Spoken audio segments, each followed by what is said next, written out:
आओ बच्चों, आज मैं आपको संज्ञा समझाने जा रही हूँ, जिसे हम इंग्लिश भाषा में नाउन्स कहते हैं।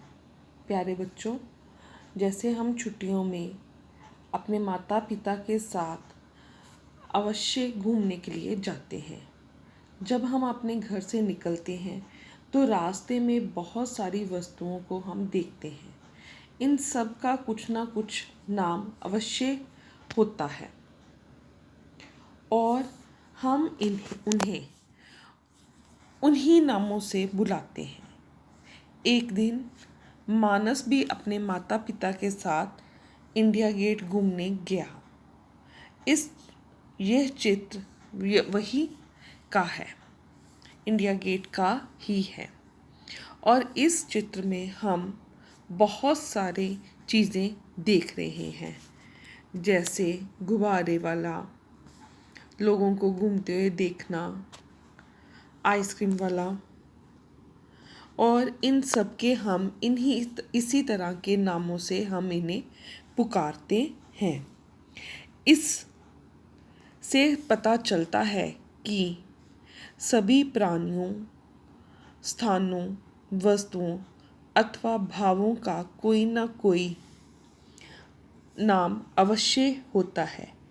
ऐसे नामों को ही व्याकरण में संज्ञा कहते हैं।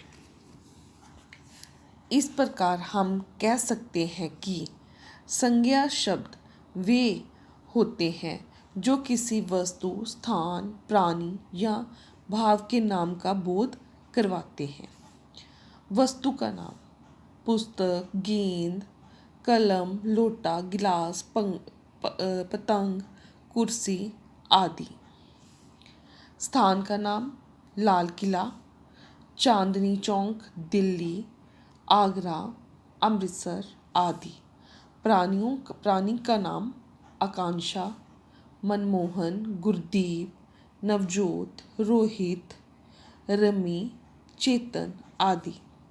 भाव का नाम: प्रसन्नता, मित्रता, दुश्मनी, सुंदरता, मिठास, सच्चाई आदि। ये सब संज्ञा के ही रूप हैं और इन्हीं से हमें संज्ञा के भेदों का भी पता चलता है। तभी हम इन प्राणियों के बारे में, इन चीज़ों के बारे में जान सकते हैं। संज्ञा के 3 भेद हैं। पहला व्यक्तिवाचक, दूसरा जातिवाचक, तीसरा भाववाचक। पहला व्यक्तिवाचक। व्यक्तिवाचक वे संज्ञा होती है जिसमें किसी विशेष व्यक्ति, वस्तु, स्थान या प्राणी का नाम का बोध करवाते हैं, उसे हम व्यक्तिवाचक संज्ञा कहते हैं। जैसे कि इस पुस्तक में, इस चित्र में राष्ट्रपति भवन दिल्ली में है। राजघाट महात्मा गांधी जी का स्मारक है। श्री राम अयोध्या के राजा थे।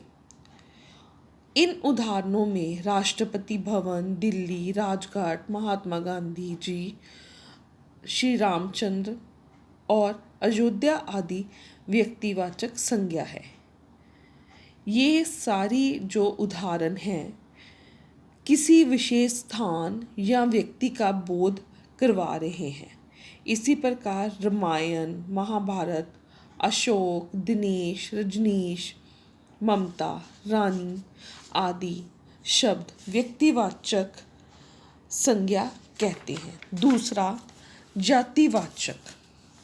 जातिवाचक संज्ञा वे संज्ञा है जिसमें किसी जाति की सभी वस्तुओं का बोध हो जाता है, उसे हम जातिवाचक संज्ञा कहते हैं।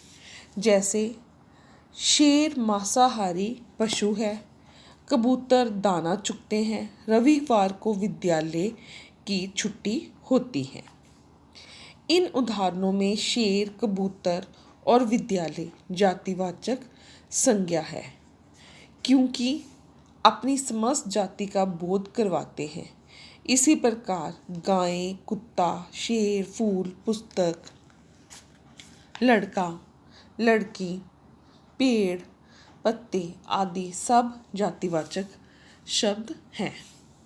भाववाचक संज्ञा वे संज्ञा शब्द जिनसे किसी भाव, स्वभाव, गुण, दोष, दशा अथवा अवस्था का बोध होता है, वे भाववाचक संज्ञा कहलाते हैं। जैसे श्री कृष्ण और सुदामा की मित्रता अनोखी थी। आलस्य करना अच्छी बात नहीं, बचपन सुहाना होता है। इन वाक्यों में जो उदाहरण हमें देते हैं, उदाहरणों से अर्थ है मित्रता। पहले वाक्य में जो उदाहरण हमें मिली उसमें श्री कृष्ण और सुदामा की मित्रता, जो मित्रता शब्द है। दूसरे में आलस्य, तीसरे वाक्य में बचपन शब्द भाववाचक संज्ञा कहलाते हैं, क्योंकि इसमें व्यक्ति के गुण, दोष व अवस्था का बोध करवा रहे हैं। इसी प्रकार बुढ़ापा, लंबाई, अच्छाई, वीरता, प्रसन्नता, मिठास, जवानी, लड़कपन, बुराई आदि शब्द भाववाचक संज्ञा कहलाते हैं। धन्यवाद।